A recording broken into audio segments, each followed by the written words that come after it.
लंबी बातें, ऐसा है तो 5 स्टार सारी मुलाकातें, ऐसा है तो गालियां भी सारे मांग खाते, ऐसा है तो बड़ी बड़ी बड़ी बड़ी बातें, ऐसा है तो लंबी my YouTube channel traders cafe. நான் உங்கள் லவி பேசுகிறேன். இன்றைக்கி டே 3ல் இருக்கோம். ஸோ இப்போது போன வீடியோவில் சொல்லியிருந்த மாதிரி இம்பார்ட்டன்ட் டேர்ம்ஸ் யூஸ்டு இன் ஃபாரெக்ஸ். ஸோ கரன்சி நிறையா டேர்ம்ஸ் யூஸ் பண்ணிக்கிட்டு இருக்காங்க. ஸோ அந்த டேர்ம்ஸ் எல்லாத்தையும் நம்ம என்னென்னு பார்க்க போகிறோம். ஃபஸ்ட்டு வந்து இருக்கிறது என்னென்னா கரன்சி பேர். 2 டிஃப்ரெண்ட் கரன்சிஸ் ட்ரேடட். ஓகேவா, இங்கே வந்து 2 டிஃப்ரெண்ட் கரன்சி ட்ரேட் பண்ணுவாங்க. ஸோ எக்ஸாம்பிள் பார்த்தீங்கன்னா ஒரு யூரோப்பியன் கரன்சி இருக்குது, யூரோ, யூஎஸ்டி, அமெரிக்கன் டாலர் இருக்குது. ஸோ இது 2 தான் ட்ரேடிங் கரன்சி பேர்ஸ் அப்படின்னு சொல்லுவாங்க. ஸோ மேஜர் கரன்சி பார்த்தீங்கன்னா 160 கரன்சி இருக்கும் all over the world. But ஆனால் நம்மளுக்கு வந்து மேஜராக ட்ரேட் ஆகுறது எட்டு கரன்சி பேர் தான் ட்ரேட் ஆகுது. ஸோ ஓகேவா, அது என்னென்னா united state dollar, euro, yen, pound, British pound, சுவிட்சர்லாண்டோட franc, Canadian dollars, Australian dollars, New Zealand dollars. So இதில் வந்து கரன்சி பேர்ஸ் வந்து 3 டைப்ஸாக பிரிக்கிறாங்க. Major currency, minor currency, exotic currency. ஓகேவா, ஸோ மேஜர் கரன்சி அப்படிங்கிறது என்னன்னா American dollar and other major currency. Example euro, British pound, Japan yen. So இந்த மாதிரி ஜிபிபி, அது மாதிரி கரன்சி பேர்ஸ்க்கு வந்து சில ஷார்ட் டேர்ம்ஸ் இருக்குது. ஸோ அதெல்லாம் நான் உங்களுக்கு டிஸ்பிளே பண்ணியிருக்கேன், அதை பார்த்துக்கோங்க.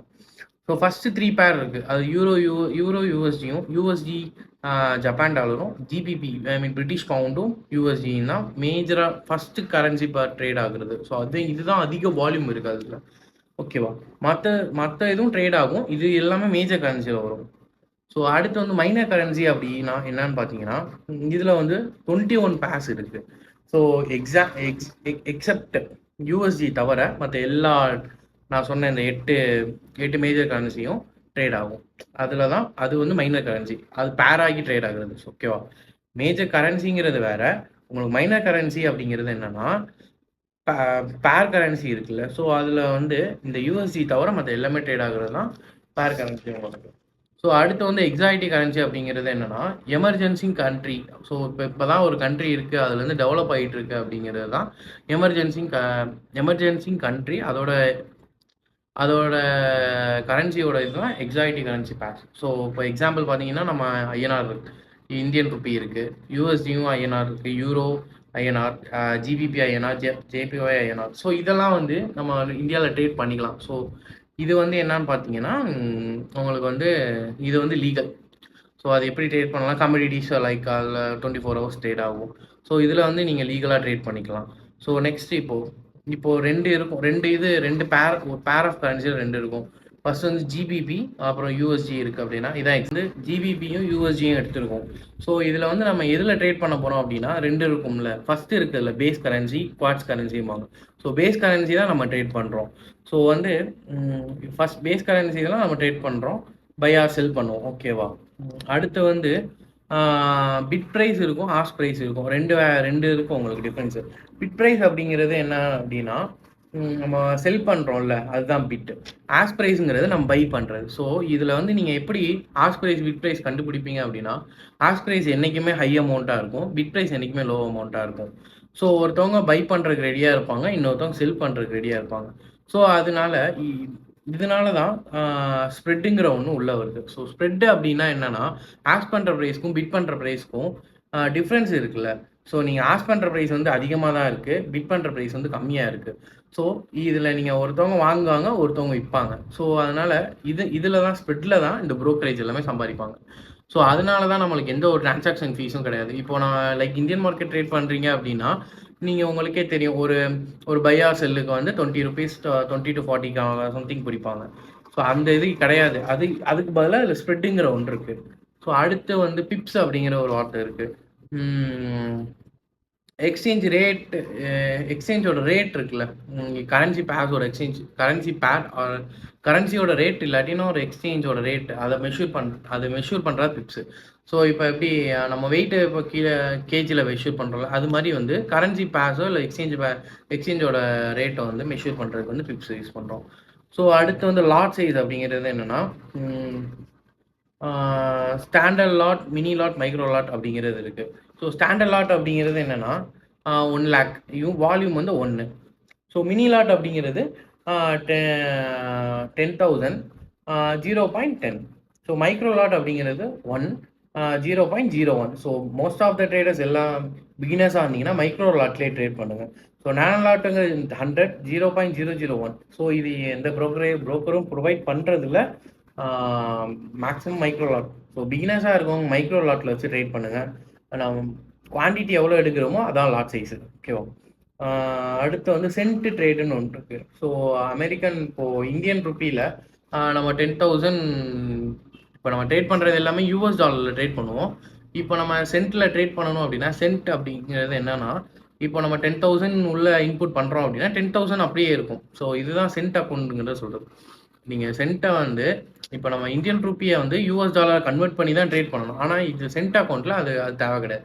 நீங்கள் 10,000 இன்சர்ட் பண்ணிங்கன்னா அந்த 10,000 அப்படியே இருக்கும். ஸோ அடுத்து வந்து trading capital, the amount required to trade. So புரியுதா அவங்களுக்கு வந்து எவ்வளோ அமௌண்ட் தேவைப்படுதோ அதுதான் ட்ரேடிங் கேபிட்டல் அப்படிம்பாங்க. ஸோ லீவரேஜ் அப்படிங்கிறது என்ன, இது நான் முன்னாடியே சொல்லிட்டேன், திருப்பியும் சொல்கிறேன். ஸோ ஒரு இப்போ நம்மள்கிட்ட ₹1 இருக்குன்னா அதோட சக்தியை நம்ம 10 மடங்காக உயர்த்துறோம். 1:10 அந்த அதுதான் லீவரேஜுங்கிறது. இப்போ ₹1 இருக்குங்க 1000ஆகவும் நீங்கள் வச்சுக்கலாம், ₹1 இருக்கிறத 2000ஆகவும் வச்சுக்கலாம். ஸோ இதுதான் லீவரேஜ் அப்படிங்கிறது. இப்போ ₹10,000 இருக்குன்னா அதோட அமௌண்ட் வந்து நம்ம ₹1,00,000 வரையும் ட்ரேட் பண்ணிக்கலாம் அப்படிங்கிற மாதிரி தான் இது லீவரேஜ் அப்படிங்கிறது.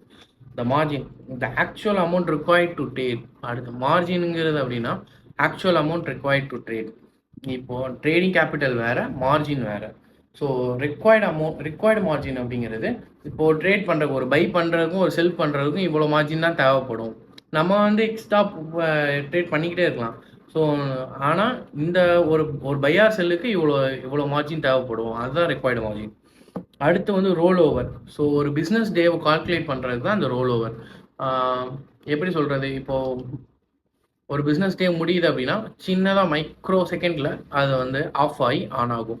பட் ஆனால் இது யாருக்கும் கண்ணில் தெரியவே தெரியாது. பட் ஆனால் இது ஆஃப் ஆகி ஆகும். இதுதான் ரோல் ஓவர். ஸோ நெக்ஸ்ட் டேவை கால்குலேட் பண்ணுவாங்க, அதுதான் ரோல் ஓவர். அடுத்து வந்து ஸ்வாப் ஃபீஸ்.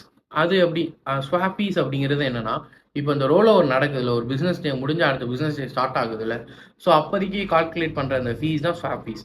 ஸ்வாப் ஃபீஸ் எதுக்கு அப்படின்னா, இது வந்து எப்படி சொல்கிறது, லைக் வந்து ஒருத்தவங்களுக்கு ப்ராஃபிட்டையும் தரும், ஒருத்தவங்களுக்கு லாஸையும் தரும், டெபிட் ஆர் கிரெடிட். ஸோ இப்போது ஒரு பிஸ்னஸ் டேல இருக்குது, அடுத்த பிஸ்னஸ் டேக்கு போகுது அப்படின்னா அந்த பிஸ்னஸ் டேல முடிகிற ட்ரேடு அடுத்த பிஸ்னஸ் டேக்கு போகும்போது உங்களுக்கு வந்து ப்ராஃபிட் தரும், சம்டைம்ஸ் லாஸும் தரும். அது எப்படி கால்குலேட் பண்ணுவாங்க அப்படின்னா, அது ப்ரோக்கரேஜ் தான் அதை கால்குலேட் பண்ணுவாங்க.